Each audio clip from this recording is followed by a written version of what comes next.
Hello and good evening, and welcome to the Tuesday edition of The Shed, hashtag Irish Blues Mafia. It will be Trevor. You're very welcome along. We're enjoying an Indian summer here at the minute. We've had a couple of fine, nice days, so we're getting spoiled after the beautiful summer of rain we had. But anyway, we'll enjoy it and we'll make the most of it. You're very welcome along to the Tuesday show. Sadly, for family reasons, there was no video on Thursday night to give my picks for the coming or last weekend's games. But anyway, we'll move on tonight with a review of the week two game week in the NFL. Now, the first game I'm going to talk about is our own game, the Bills versus the Dolphins. That was the first game of the week. It was on the Thursday night, and well, I'm a happy man. The Bills won 31-10 against our divisional rivals, and it wasn't just a fluky pox. We dominated from start to finish. But the first thing I want to talk about is Viola. I just want to wish him well. He suffered another concussion. He ran into Damar Hamlin, and I I don't know why he led with his head, but the poor lad got a very bad injury. He did get up and walk off the field, but some say this may be the end of his NFL career. Now, he's just after signing a huge big deal with the Dolphins. He was going to be their main quarterback for years to come, but unfortunately, by the looks of it, he'll not be able to play.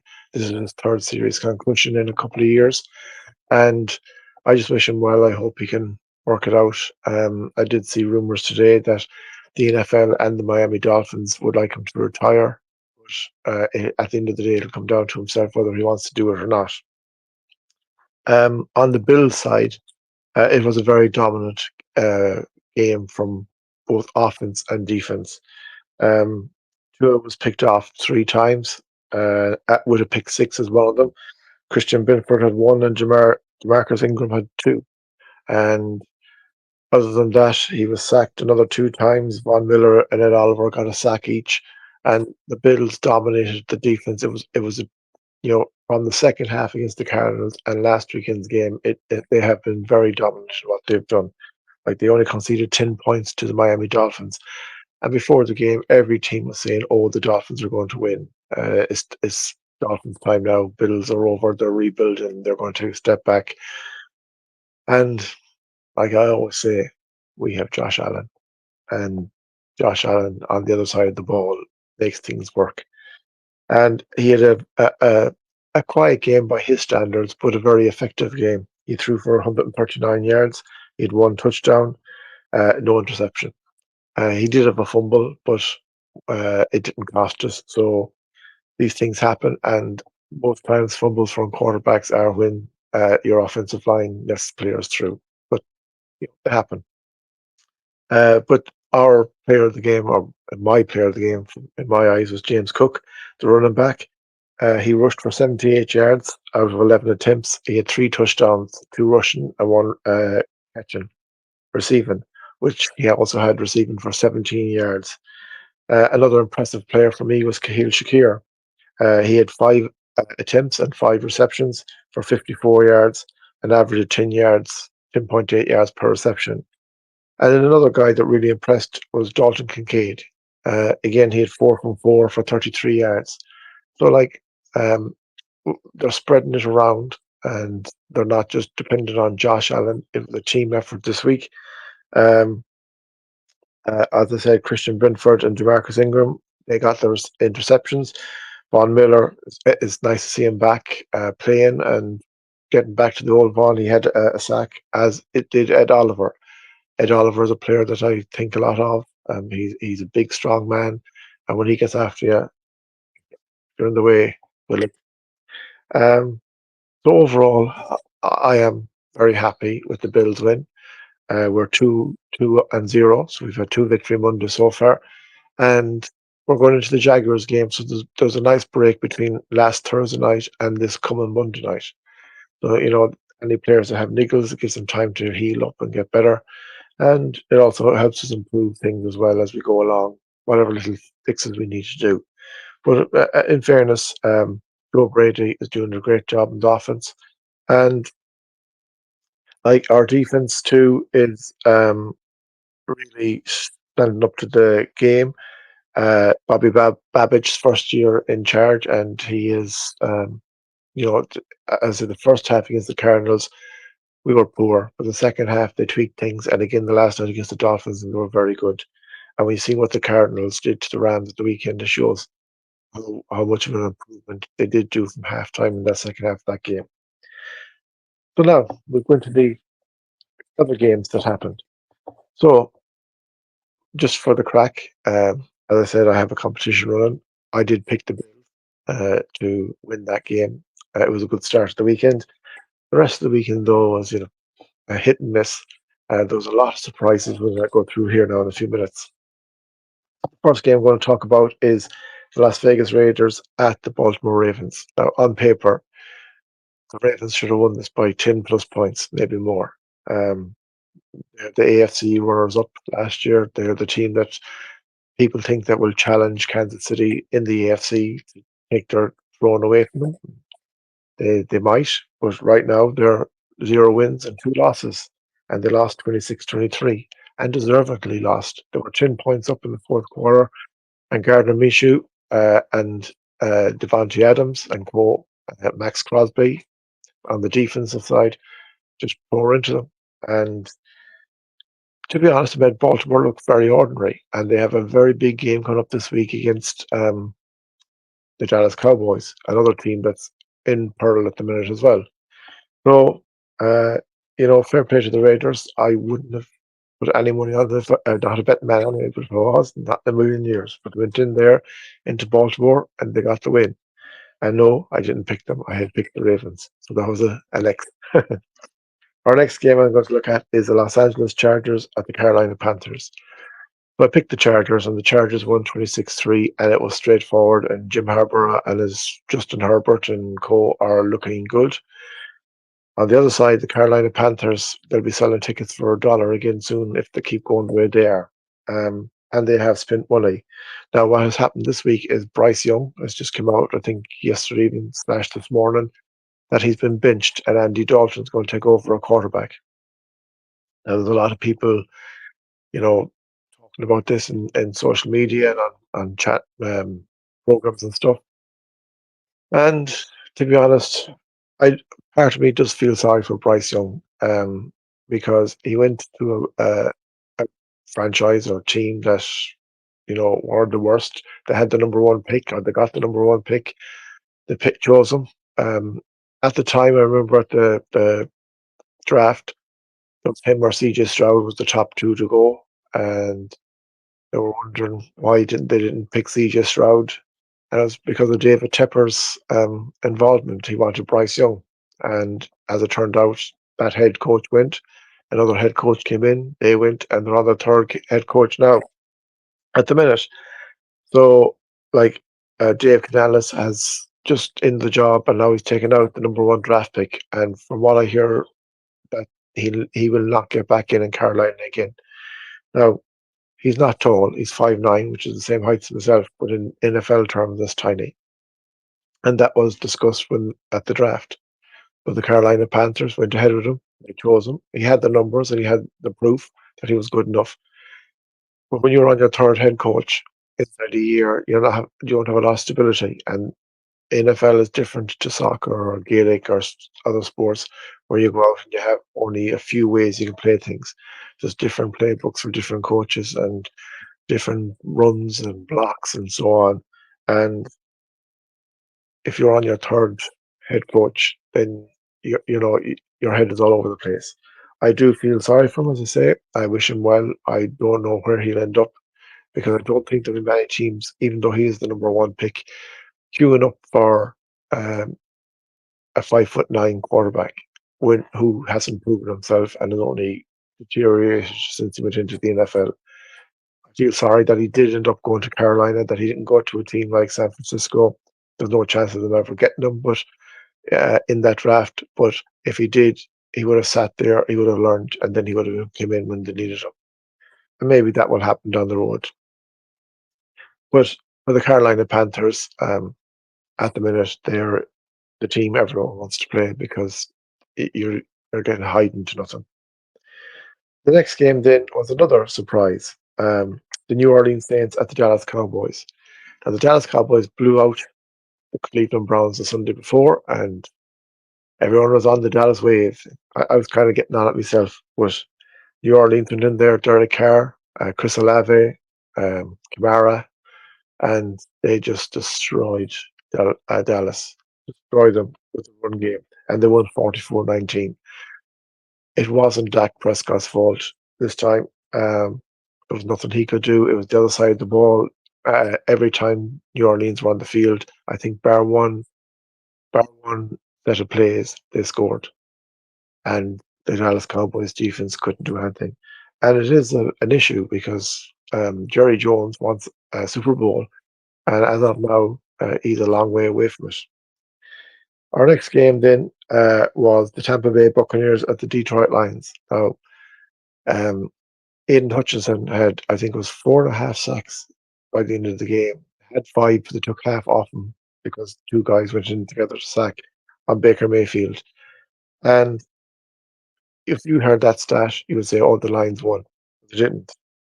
Tampa Bay Buccaneers and Baker Mayfield went and won 20 points to 16. It wasn't an awful exciting game as great moves or plays or anything, but it was a hard, dogged win. And fair play to Baker. He's shown Cleveland what they let go, and would have cost them an awful lot less money than what they're paying now for what they have. They're 2-0. They're beaten in some people's eyes at the NFC's favourite, and they still might be. It's only week two, but they went into their home. They lost there in the playoffs last season, and they made sure they weren't going to lose twice. And fair play. Um, like Jared Goff and all his weapons, Montgomery and St. Brown had no answer for the Tampa Bay defense, and Baker Mayfield and Godwin and Evans had an answer, even though he got sacked from one man 4.5 times. So well done, Tampa. In the last two games, just as we go along, I did pick the Dallas Cowboys, so that was another X. And I did pick the Detroit Lions, as most people did, and that was the next two. So then we go to the Indianapolis Colts at the Green Bay Packers. And Jordan Love was out for the Green Bay Packers, so Malik Willis came in, and I picked the Colts. And Anthony Richardson had a great game the week before against CJ Stroud. And no, Packers won 16-10, and Malik Willis got his win, and deservedly so. That they made the Colts and the Colts offense look, which is a very strong offense, look very poor. And they won the game 16 points to 10. Fair play to them. Then the Cleveland Browns played the Jacksonville Jaguars. I picked the Jaguars in this one. They were at home. They pushed the Dolphins to 3 points. Probably should have beat them in Miami last week. The Browns got hammered. The Browns win 18 points to 13. It wasn't a brilliant game, but the Jaguars are a team now that's looking to struggle. And Doug Peterson and Trevor Lawrence will need to work something out quick. I hope they don't work it this weekend, but that's for another day. But they their offense isn't clicking. They scored 17 points against Miami, and they only scored 13 points against Cleveland, who got hammered the week before. And then we go to another shock. San Francisco 49ers at the Minnesota Vikings. Um, it's a shock because Minnesota don't have their number one cornerback, JJ McCarthy, from the draft. He's injured, out for the season. Sam Darnold, who's been all over the place from the New York Jets to Carolina Panthers. He spent a year at San Francisco. He's now the number one pick or cornerback at the Minnesota Vikings. So he wouldn't give them a rat's chance.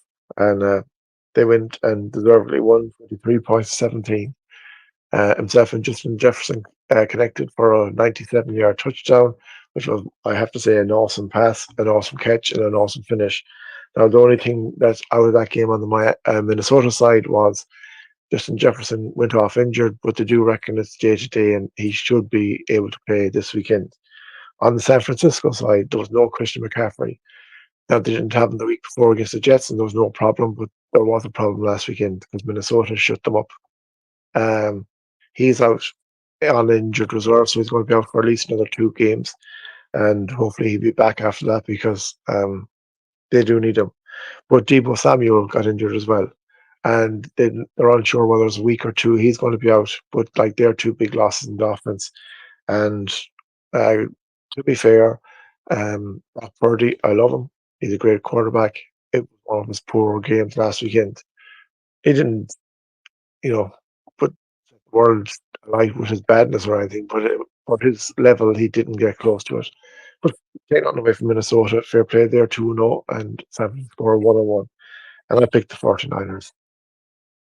Then we go to the Seattle Seahawks at the New England Patriots. So I picked the Patriots because they had a great win the weekend before. I'm not sure about Seattle, but Seattle are now 2-0. They won 23-20. Geno Smith played well. Now, it wasn't a hectic game. It wasn't helter-skelter or anything, but Jacoby Brissett and Geno Smith were moving up and down, and it was a tight game. But New England just came up a bit short at the end. But I don't think right now they're as bad as, including myself, thought they would be. At the start of the season, I thought they'd be getting blown out because they didn't look that strong. And Matthew Judon left, went down to Atlanta, and I said, they've no right. Mays, and they're doing the right thing. They're keeping him out for the time being and letting Jacoby in for a while. And I thought that it'd be a lot easier for teams, but they're fighting all the way. So that's what you want. But they lost at the weekend. Then the New York Jets play the Tennessee Titans. Now the New York Jets won 24-17. I picked the Jets, but I would put this down to Will Levis throwing the game away or the Tennessee Titans for the second week in a row. He threw a ball away to the Chicago Bears the Sunday before that if he didn't, Chicago wouldn't have scored in a million years because there was no sign of them scoring.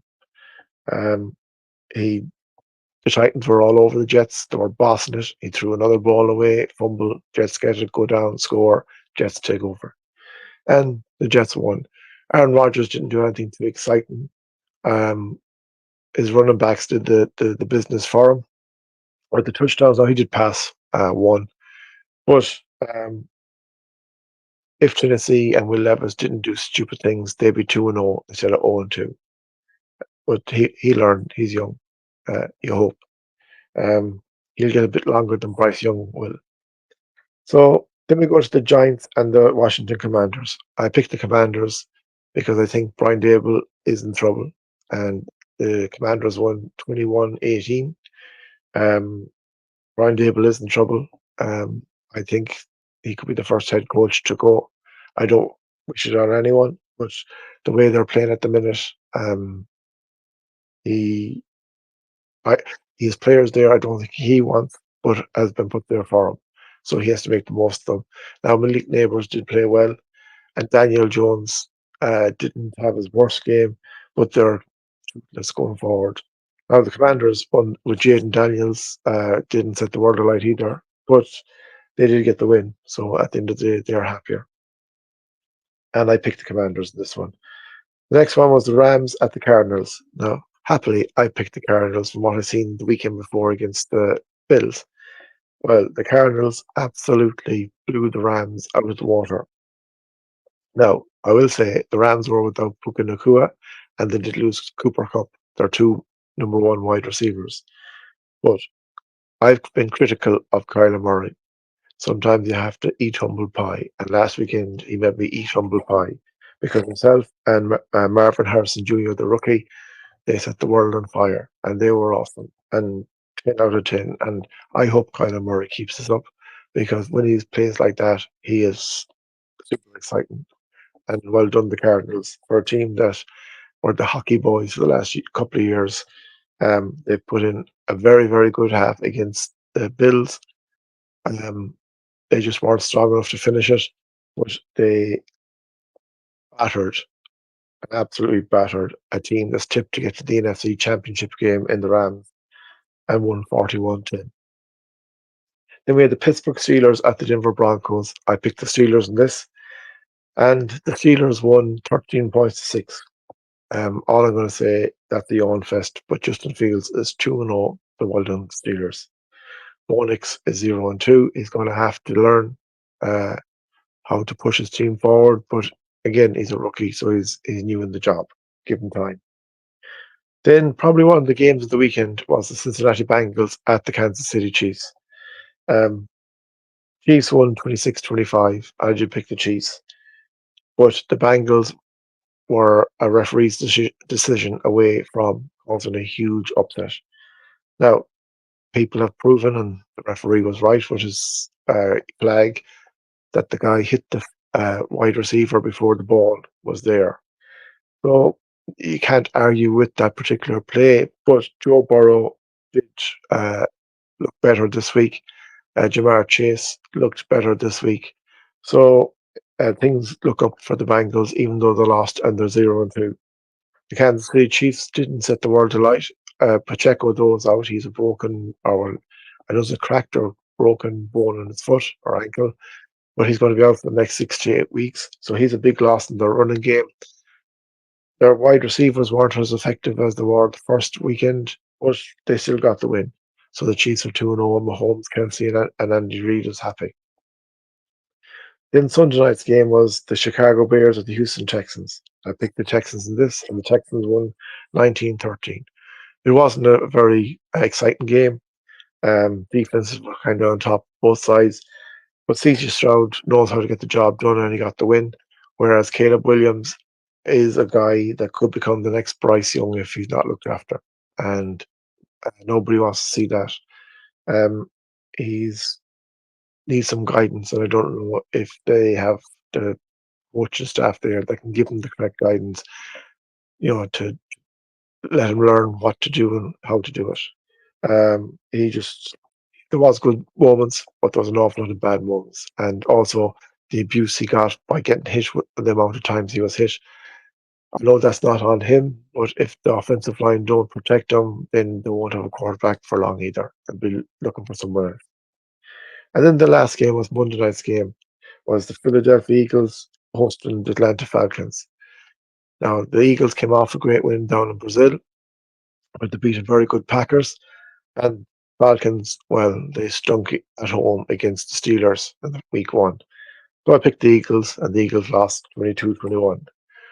Now, there is already question marks over Nick Sirianni and his offense. There was a play last night where they were 3rd and 3, and if they had got the first down, um, they would have won the game because they would have been able to run out the clock. Falcons have no timeouts. But they threw the ball, and in all fairness now, you should be catching it in your sleep, the ball that was thrown, and I don't see why the issue is with Nick Sirianni and the pass. The pass is perfect. Saquon Barkley just didn't catch the ball, dropped it. They kicked a field goal with 6 points up, and in less than 2 minutes, sorry, uh, no timeouts. This is where I take my hat off to Kirk Cousins. Him and the Falcons went down the field and scored a touchdown. Drake London got the final pass, but it was a brilliant move all the way down with no timeouts. And like they won the game, and fair play to them. It's teams like that makes things exciting, that aren't afraid to go down 2 minutes left, less than 2 minutes, no timeouts, throw the ball and show how you can play football. And in all fairness, Atlanta Falcons and Kirk Cousins and Go got the win, and it has heaped a rake of pressure now on Nick Sirianni and the Eagles. So it'll be interesting to see how they bounce back next week. So they were the games from this weekend. My picks ended up 8-8. I had 8 correct and 8 incorrect. Um, the competition I'm running, I'm not in it, but one person got 11, which is very good, and then the rest was between 9 and 8. There was a few tens, but the majority was 9 and 8. It was a very hard game week. On paper, it looked pretty straightforward, but there's an awful lot of shocks in it. Um, just on anything else, then and going into this weekend's game, I'm going to be doing a video Thursday night. We'll be doing the picks for this coming game week. The first game that's up is the Jets and the Patriots. So the AFC East have had all 4 teams play on Amazon Prime on the first game week, or first few weeks. And I'll take it from there. Then I have the competition running at the minute. There is 3 players out in front. Let me just get their names. So Jimmy English from Gaelic Gridiron, John Garbutt and Michaela Fagan. They all have 22 points, and they are top of the board. Um, Then at the bottom of the board, but he didn't send any picks this week, but he has a genuine excuse, so I don't know what. I understand it. It's Jake Podger, but he's not far away. He's only 2 points off second bottom and a few points off mid-table. He has 12, and he had a very good week the first week um, from Nickel City Mafia. But fair play. I have 22 people in it. I'm sitting mid-table, so I'm glad I can just work from the outside and let them enjoy the spoils from the victory. But it's a bit of crack, and people are enjoying it that are in it so far. So that's my video for tonight, folks. On Thursday night, I said I'll talk about the Bills Jaguars game more detail and what we're looking for and hopefully get. And then I'll give my picks for the other games. If there's any other breaking news in the world of the NFL, I'll pass it on. Um, Thank you very much for watching. I really appreciate it. Stay safe, stay happy, and until Thursday night, as always, go Bills.